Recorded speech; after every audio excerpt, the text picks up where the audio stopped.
नमस्कार, बहुत स्वागत है आप सभी का मध्य प्रदेश छत्तीसगढ़ के इस खास बुलेटिन में। आपके साथ में हूं दिव्या। खबरों की शुरुआत से पहले एक नजर डालते हैं इस वक्त की हेडलाइंस पर।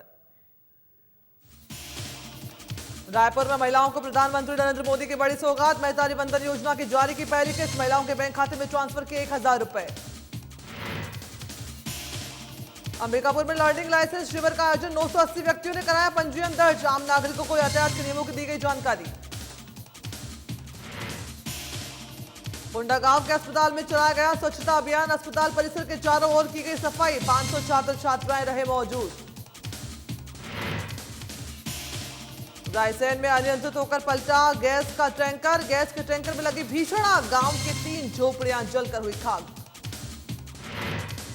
और अंबिकापुर में पुलिस ने की सख्त कार्रवाई, यातायात नियमों की अवहेलना करने वाले वाहन चालकों पर की कार्रवाई, कुल 84,000 रुपए का वसूला समन शुल्क। खबरों की शुरुआत करते हैं जहां इंदौर उच्च न्यायालय ने धार्मिक स्थित भोजनशाला परिसर में एएसआई को निरीक्षण के लिए आदेश दिए, साथ ही रिपोर्ट 2 महीने में तैयार करने के भी निर्देश दिए। बताया जा रहा है कि सर्वेक्षण के दौरान वैज्ञानिक पद्धति से खनन करके पूरे भोजशाला परिसर की जांच की जाएगी और हाईकोर्ट के इस आदेश के बाद में धार में भोजशाला से मुक्ति अभियान से जुड़े लोगों के साथ ही स्थानीय लोगों ने आतिशबाजी कर एक दूसरे को मिठाई खिलाकर कोर्ट के आदेश का स्वागत किया। इस दौरान भोजशाला मुक्ति अभियान के प्रमुख गोपाल शर्मा ने कहा कि हाईकोर्ट के आदेश भोजशाला मुक्ति अभियान को लेकर एक नई दिशा मिली है। जल्द ही रिपोर्ट तैयार होगी और वे कोर्ट में पेश की जाएगी। हाईकोर्ट का यह निर्णय सभी के लिए खुशी का निर्णय है। समाज वर्षों से मांग कर रहा था और इसी लेकर कि मां सरस्वती का मंदिर है, याचिका हमने लगाई है और सारे जो यहाँ सर्वे जो दिखेंगे जो चीन ने कि मां सरस्वती का मंदिर है, उसी को लेकर हमने याचिका लगाई थी और आज सर्वे का आदेश हुआ है। उसके लिए पहली बात तो हाई कोर्ट को धन्यवाद कि उन्होंने हिंदू समाज की मांग जो थी सुनी है। भाई आज जो सर्वे के जो मांग थी हमारी, हाई कोर्ट ने सर्वे करने के लिए आदेश दिया है। 6 सप्ताह के अंदर सर्वे की जब रिपोर्ट आएगी तो सामने दिखेगा मंदिर है जो पत्थर उल्टे कर रखे हैं, अगर उनको सीधे करेंगे तो वो भी मास के ये कहीं ना कहीं चिन्ह दिखेंगे कि मंदिर था। मुस्लिम समाज भी दावा करते हैं कि नमाज अदा की जाए, उनका अधिकार है गौशाला। देखो यहाँ तो नमाज वो कर रहे हैं जबरदस्ती। हिंदू समाज का मंदिर है, किसी भी मस्जिद में हनुमान चालीसा नहीं करने देंगे, अगरबत्ती नहीं लगाने देंगे। ये तो यहाँ कर रहा है, नमाज पढ़ने नहीं आते, सिर्फ अधिकार दिखाना आते हैं। बड़ा हर्ष का विषय है। सारा हिंदू समाज उल्लासित है कि अयोध्या मथुरा काशी के बाद ही आज भोजशाला के सर्वे का भी आदेश हाईकोर्ट ने दिया है। हाईकोर्ट इसके लिए साधुवाद का पात्र है कि उन्होंने हिंदू समाज की भावनाओं का ध्यान में रखते हुए भोजशाला को सर्वे का आदेश दिया है। यहाँ पर वैसे तो सर्वे की आवश्यकता है नहीं, लेकिन हाईकोर्ट ने दिया है इसलिए कि यहाँ पर दीवारों में संस्कृत की ऋचाएँ लिखी हुई है, हवन कुंड है, खंभों में शंख घंटा घड़ियाल बने हुए हैं। 97 में जो यहाँ खुदाई हुई थी उसमें 22 प्रतिमाएं निकली थी जो जहाज महल के संग्रहालय में रखी हुई है। नीचे थी कई प्रतिमाएं और दबी हुई है। यहाँ पर शंख घंटा घड़ियाल नागपाश काल सर्प यंत्र जो बने हुए हैं निश्चित ही वो है। पर जो आदेश हुआ है निश्चित ही हिंदू समाज में उत्साह का विषय है और यह सर्वे 6 सप्ताह के अंदर पूर्ण कर।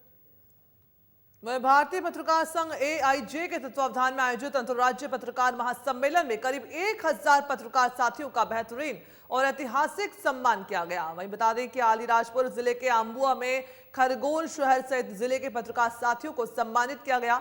इस दौरान भारतीय पत्रकार संघ यूथ विंग के प्रदेश अध्यक्ष उमेश चौहान ने बताया कि एआईजे का ये 506वां आयोजन है जहां देश भर से दूर दराज से पहुंचे पत्रकार साथियों को सम्मानित किया गया है। वहीं बता दें कि एआईजे के राष्ट्रीय अध्यक्ष विक्रम सिंह ने बताया कि पत्रकारों के महासम्मेलन में देश भर के 22 राज्यों के करीब 500 जिलों के पत्रकारों ने सहभागिता निभाई है।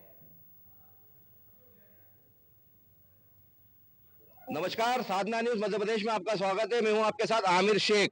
अंतर्राज्यीय पत्रकार महासम्मेलन यहां अलीराजपुर में जारी है। हमारे साथ में भारतीय पत्रकार संघ के राष्ट्रीय अध्यक्ष विक्रम सिंह मौजूद, हम इनसे बात करेंगे। आज यहां पर देश के दूर दराज से पत्रकार पहुंचे हैं और यहां पर आपके द्वारा पत्रकारों को सम्मान दिया जाना है, आप क्या कहना चाहेंगे?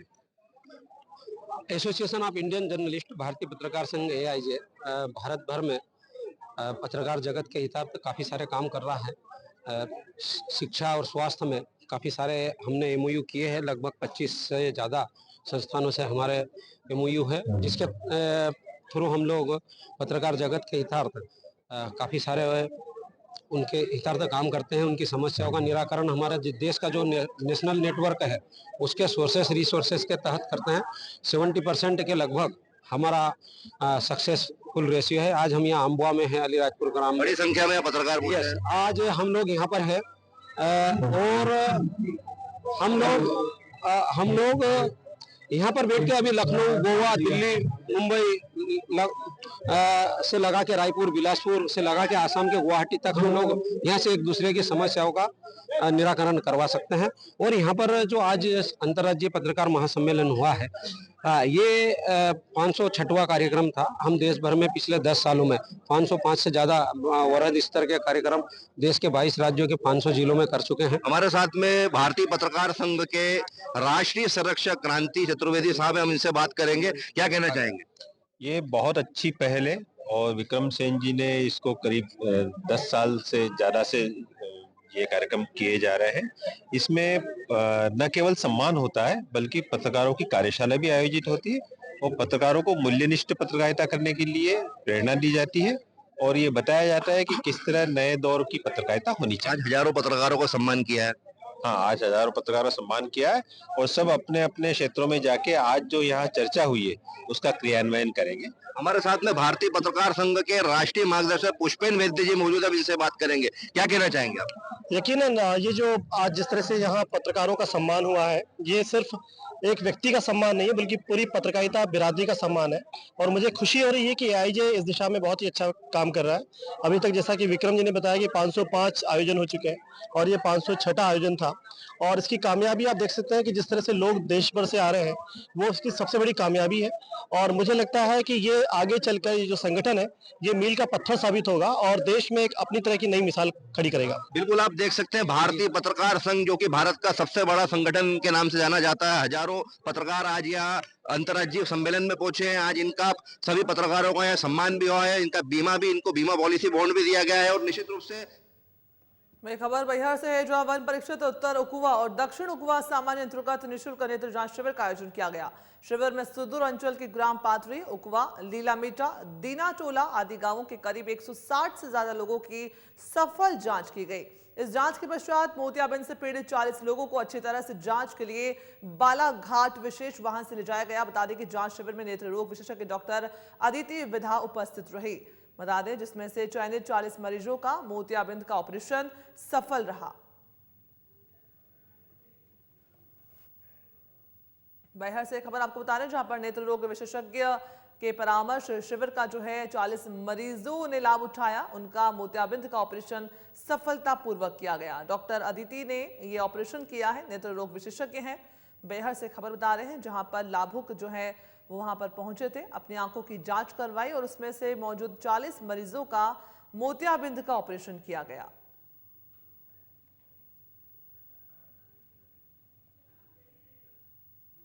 वहीं गरियाबंद जिला अंतर्गत छुरा के पत्रकार स्वर्गीय उमेश राजपूत की प्रतिमा का अनावरण क्षेत्रीय विधायक जनक ध्रुव और जिले के पत्रकारों और ग्रामवासियों की उपस्थिति में उनके ग्राम हीराबतर में संपन्न हुआ। इस मौके पर सभी ने 2 मिनट का मौन रखा और उनकी आत्मा की शांति की प्रार्थना की। वहीं बता दें कि सभी जनप्रतिनिधियों और पत्रकारों ने मंच से संबोधित करते हुए उनके परिजनों को सांत्वना दी और संवेदना जताई। बता दें कि पत्रकार उमेश राजपूत की हत्या 2011 में कुछ अज्ञात अपराधियों ने गोली मार करके कर दी थी। सभी लोगों ने इस पर अफसोस व्यक्त किया और अब कहा कि अब तक उनके अपराधियों को सजा नहीं मिल पाई है। इसे बेहद दुर्भाग्यपूर्ण उन्होंने बताया। वहीं इस अवसर पर क्षेत्रीय विधायक के साथ ही गरियाबंद जिले से सभी पत्रकारगण और गणमान्य नागरिकों के साथ बड़ी संख्या में ग्रामीण जन मौजूद रहे।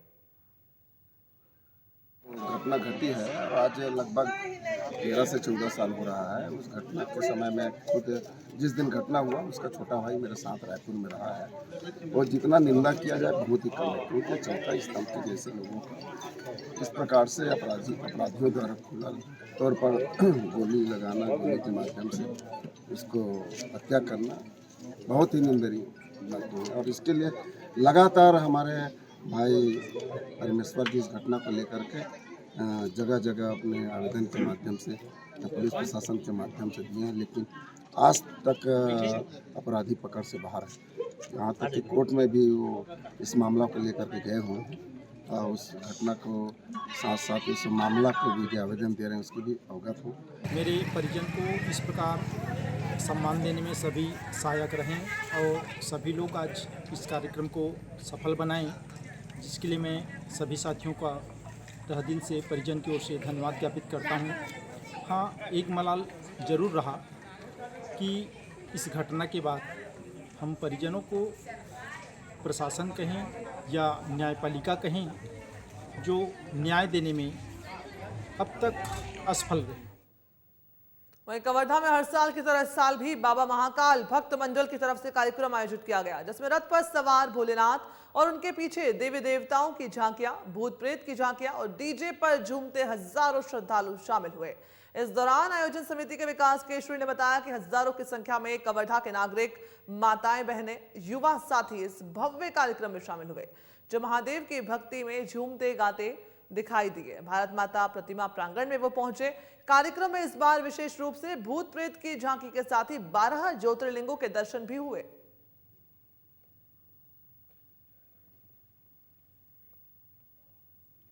खबर भिंड से है, जहां कोतवाली थाना क्षेत्र इटावा रोड पन्ना पैलेस में होटल मालिक का बेटा प्रणाम जैन अपने कमरे में सो रहा था, तभी आरोपियों ने प्रणाम जैन को गोली मारकर उसकी हत्या कर दी। आरोपी मौके से फरार हो गए हैं। सिटी कोतवाली पुलिस ने मामला दर्ज करके जांच कर रही है। मामले को गंभीरता से लेते हुए एसपी डॉक्टर असीत यादव के निर्देशन में आरोपियों की गिरफ्तारी करने के नगर पुलिस अधीक्षक अरुण कुमार को निर्देश भी दिए गए हैं। बता दें, इस कड़ी में पुलिस की टीमें गठित की गई है। पुलिस टीम ने दोनों आरोपियों को चंबल के बिहड़ बाहर रायपुरा से गिरफ्तार किया है। इसी के साथ हत्या में प्रयुक्त हथियार को भी पुलिस ने जब्त कर लिया है।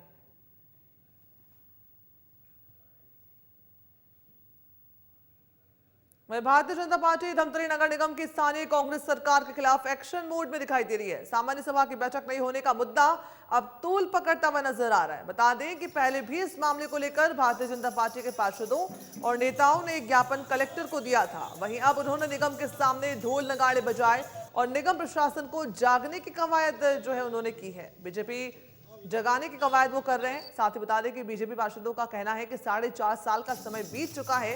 इस 4.5 सालों में केवल 4 सामान्य सभा की बैठकें हो पाई है, जिसमें भी एक बैठक महापौर विजय देवांगन अधूरी छोड़ करके चले गए थे। अब निगम के बीजेपी पार्षदों ने चुनाव आयोग के नाम पर एसडीएम को ज्ञापन भेजा, जिसमें विशेष बजट बैठक की अनुमति प्रदान करने का अनुरोध चुनाव आयोग से किया गया है। एसडीएम को ज्ञापन सौंपा गया है। साथ ही सभापति अनुराग मसीह पर भी अपने कर्तव्य का निर्वहन न करने का आरोप लगाते हुए उन्हें बर्खास्त करने की मांग जो पार्टी के द्वारा की जा रही है।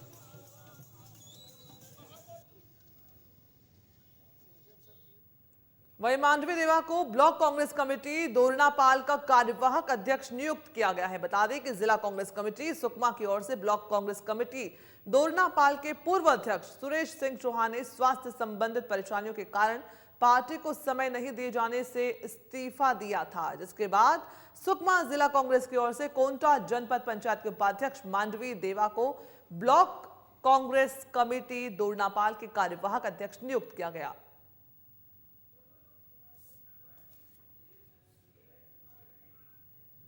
वहीं रायगढ़ एडिशनल एसपी सुरेश चौबे के नेतृत्व में महिला दिवस के उपलक्ष्य में कार्यक्रम के आयोजन हुए। इस कार्यक्रम में करीब 8 गांवों की महिलाएं शामिल हुई थी। कार्यक्रम की मुख्य अतिथि डीआईजी पीएचओ मिलना कुर्रे रही और कार्यक्रम में रायगढ़ जिले के सभी समाजसेवी संस्था के सदस्यों ने अपनी सहभागिता इसमें निभाई। इस दौरान उन सभी महिलाओं को सम्मानित किया गया जो हमारे देश और शहर के लिए अपनी सहभागिता प्रदान कर रही हैं। साथ ही कार्यक्रम में मुख्य रूप से उषा अग्रवाल को सम्मानित किया गया, जो कि विकलांग होते हुए भी महिलाओं के लिए कुकिंग की क्लासेस लेती हैं। अभी तक वो करीब 5000 से ज्यादा महिलाओं को खाना बनाना सिखा चुकी हैं। साथ ही रिक्शा चलाने वाली महिला, डोर टू डोर कचरा लेने वाली महिला समेत 480 महिलाओं को सम्मानित किया गया है।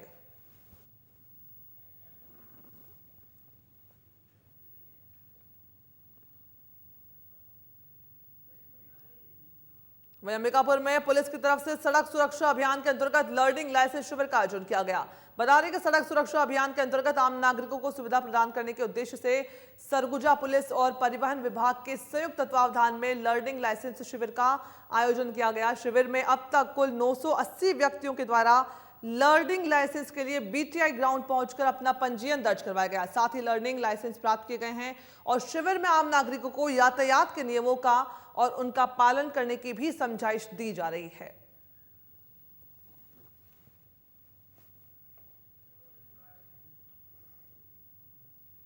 खबर अंबिकापुर से है, जहां रिंग रोड पर खड़े भारी वाहनों पर पुलिस सरगुजा पुलिस ने अभियान चलाकर कार्रवाई की है। इस दौरान पुलिस ने कुल 19 भारी वाहनों के खिलाफ प्रकरण दर्ज किए हैं। साथ ही 23,050 रुपए का समन शुल्क भी वसूल किया है। वहीं यातायात के नियमों का उल्लंघन करने वाले कुल 73 वाहन चालकों के खिलाफ कार्रवाई करते हुए पुलिस ने 54,700 रुपए का समन शुल्क वसूल किया है। अंबिकापुर से खबर आपको बता रहे हैं, जहां पर भारी वाहनों के खिलाफ पुलिस का ये अभियान जो पुलिस ने चलाया, उन पर 19 वाहनों के खिलाफ प्रकरण दर्ज किए गए हैं और साथ ही हजारों रुपए का जो है भारी समन शुल्क भी जो है पुलिस ने भारी वाहन चालकों से वसूला है। बता दें, ये समन शुल्क पुलिस ने वसूला है। 19 वाहनों के खिलाफ कार्रवाई की गई है। वहीं भिंड में बीते दिनों व्यापारी के बेटे की गोली मारकर हत्या कर दी गई थी। बदमाशों ने घर में घुसकर युवक को गोली मार दी थी, जिसको लेकर के सर्व व्यापारी संघ ने आज बाजार बंद रखे। साथ ही विरोध प्रदर्शन करते हुए कहा कि 3 दिन बीत चुके हैं लेकिन पुलिस की तरफ से अभी तक कोई कार्रवाई नहीं की गई है, जिसको लेकर के सर्व व्यापारी संघ में आक्रोश देखा जा रहा है। बता दें कि व्यापारी संघ का कहना है कि हत्यारों को फांसी दी जाए और आरोपियों के मकान ध्वस्त किए जाएं। पैलेस के साथ में उसका पुत्र मारा गया है। हम शासन प्रशासन से और यहाँ के राजनेताओं से चाहते हैं कि हम आपको वोट भी दें और पैसे भी दें, अपनी प्रॉपर्टी भी दें आपको कार्यालय खोलने के लिए, और अपने बच्चों को भी मरवाएं। ये कहाँ की राजनीति है? अब बर्दाश्त नहीं होगी। तो लग रहा है कि शासन प्रशासन आपकी बातों को, हमारे शासन प्रशासन कोई मदद नहीं कर रहा। 24 घंटे का 36 घंटे हो गए, कोई मदद नहीं है हमारी। हमारी मांग है हत्या आरोपियों के एनकाउंटर करे जाएं, उनके मकान तोड़े जाएं और हम लोगों को सुरक्षा में 2 शस्त्र दिए जाएं।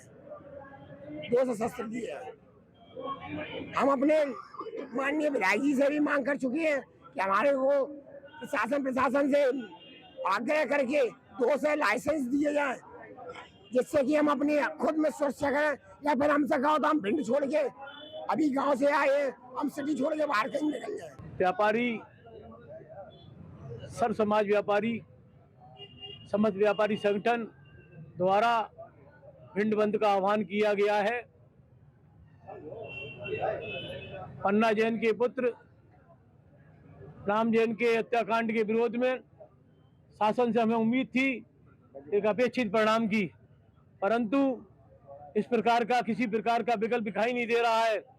मालूम पड़ा है शॉर्ट एनकाउंटर हुआ है, परंतु हम जिस परिणाम की अपेक्षा कर रहे थे शासन से, वो हमें दिखाई नहीं दे रहा है।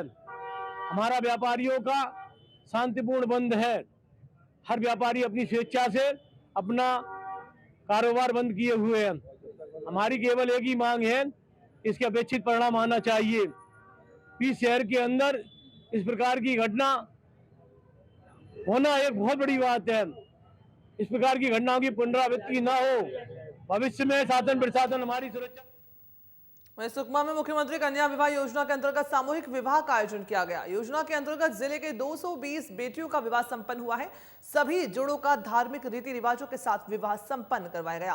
कार्यक्रम में मुख्य अतिथि के रूप में धनीराम बारसे, जिला पंचायत सदस्य बारसे माड़े, अरुण सिंह भदौरिया, राजकुमार कश्यप सहित क्षेत्र के जनप्रतिनिधियों ने भाग लिया। और बता दें कि वहां मौजूद लोगों ने भी नव विवाहित जोड़ों को आशीर्वाद दिया। राज्य शासन की तरफ से योजना के अंतर्गत 50,000 रुपए की आर्थिक सहायता नव विवाहित जोड़ों को दी जाती है। वहीं सामूहिक विवाह में वधुओं को 21,000 रुपए का चेक दिया जाता है और शेष राशि से श्रृंगार सामग्री, अलमारी, थाली, कटोरी, गिलास सहित अन्य उपहार स्वरूप प्रदान किए गए।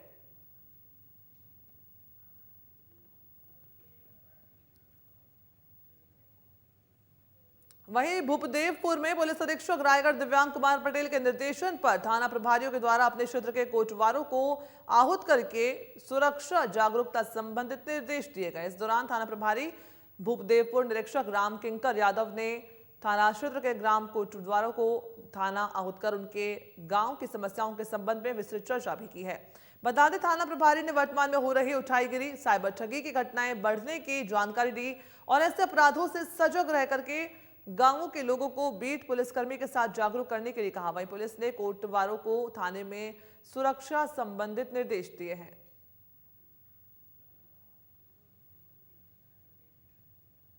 झाबुआ में कलेक्टर के निर्देश पर राजस्व अनुविभागीय अधिकारी मुकेश सोनी ने औद्योगिक क्षेत्र मेघनगर स्थित 3 प्रमुख रासायनिक फैक्ट्रियों पर कार्रवाई कर उन पर ताला लगा दिया है। बता दें कि क्षेत्रवासियों की तरफ से की जा रही जल प्रदूषण की शिकायत के तहत ये पूरी कार्रवाई की गई है। वहीं क्षेत्र में केमिकल और दुर्गंध युक्त लाल पानी का रिसाव लगातार फैक्ट्री से होता रहा, जो यहाँ के प्रमुख नालों से जाते हुए अनास नदी में मिल गया वहां पर, और वहां से पेयजल के रूप में पानी का उपयोग शहर वासियों की ओर से किया जाता है। चेतावनी भी दी गई, उसके बावजूद जो है इनकी ओर से प्रदूषित पानी का प्रवाह बंद नहीं किए जाने पर यह पूरी कार्रवाई एसडीएम ने की है।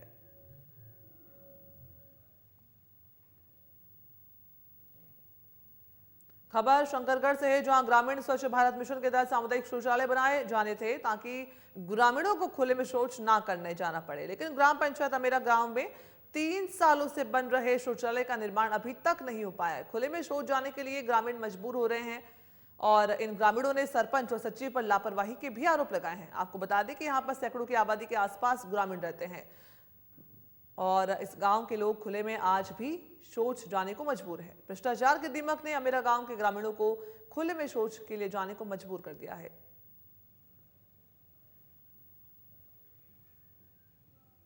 खबर अंबिकापुर से है, जहां पुलिस की तरफ से यातायात नियमों की अवहेलना करने वाले वाहन चालकों पर अभियान चलाकर सख्त कार्रवाई की गई है। साथ ही कुल 119 प्रकरण दर्ज कर 84,000 रुपए समन शुल्क वसूल किया गया है। बता दें कि राजपत्रित अधिकारियों के नेतृत्व में शहर के कुल 10 पॉइंटों पर 80 से ज्यादा पुलिस कर्मचारियों की तैनाती की गई और उन्होंने कार्रवाई की है। पुलिस टीम ने 2 पहिया वाहन में 3 सवारी चलने वाले वाहन चालकों पर 40 प्रकरण दर्ज किए, जिसमें कुल 23,000 रुपए का समन शुल्क वसूला है। साथ ही मोबाइल फोन पर बातचीत करने वाले वाहन चालकों पर भी कार्रवाई हुई। इसमें 49 प्रकरण दर्ज किए गए और 14,700 का समन शुल्क उनसे वसूला गया।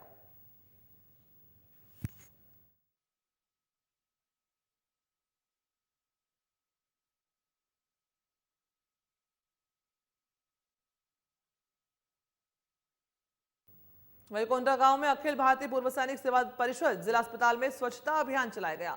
अखिल भारतीय पूर्व सैनिक सेवा परिषद कोंडा गांव के पदाधिकारियों, सदस्यों और निःशुल्क सैन्य प्रशिक्षण ले रहे प्रशिक्षणार्थियों के द्वारा जिला अस्पताल परिसर के चारों तरफ बड़ी बड़ी जंगली घासों को काटा गया है, झाड़ू लगा करके कचरा उठाया गया है। वहीं पूर्व सैनिकों ने निःशुल्क सैन्य प्रशिक्षण ले रहे बच्चों को बताया कि स्वच्छता का सबसे पहला और महत्वपूर्ण महत्व ये है कि स्वच्छता हमें व्यक्तिगत स्तर पर तरोताजा और स्वच्छ रहने में मदद करती है।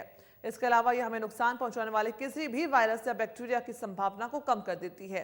वहीं इस मौके पर राजस्व निरीक्षक अधिकारी दिनेश डे, अखिल भारतीय पूर्व सैनिक सेवा परिषद कोंडा गांव के संरक्षक सुब्रत साहा, जिलाध्यक्ष सूरज यादव समेत निःशुल्क सैन्य प्रशिक्षण ले रहे 500 लड़के और बालिकाएं जो है वहां पर मौजूद रहे।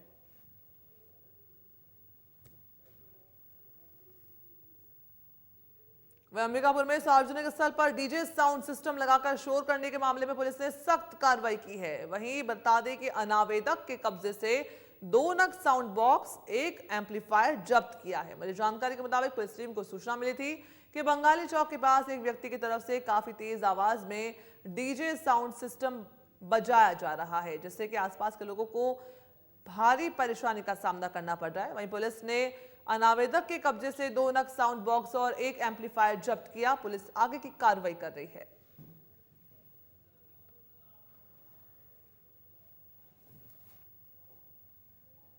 वहीं कबीरधाम जिले में हत्या चोरी की घटना ने क्षेत्रवासियों के मन में दहशत का माहौल बना दिया है। जिले के आंकड़ों की अगर बात कर लें तो बीते महीने में 9 हत्याएं, साथ ही मारपीट के मामले भी देखे गए हैं। मेरी जानकारी के मुताबिक एक बार फिर से चोरी की घटना का मामला उजागर हुआ, जहां अलग अलग 4 घरों से लाखों रुपए के साथ ही सोने चांदी के जेवरात चोरों ने चुरा लिए। वहीं पुलिस मामले की जांच कर रही है।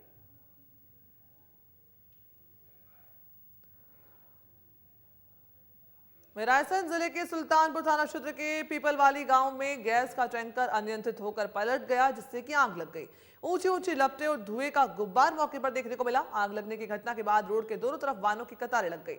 बताया जा रहा है कि आग इतनी भयानक थी कि ड्राइवर क्लीनर बाहर भी नहीं निकल पाए और जिंदा जल गए। आग लगने से गांव की 3 झोपड़ियां भी जल करके खाक हो गई। सूचना मिलने के बाद बाड़ी एसडीओपी अदिति भावसार मौके पर पहुंची और फायर ब्रिगेड को इसकी सूचना दी, जिसके बाद आग बुझाकर शवों को बाहर निकाला गया।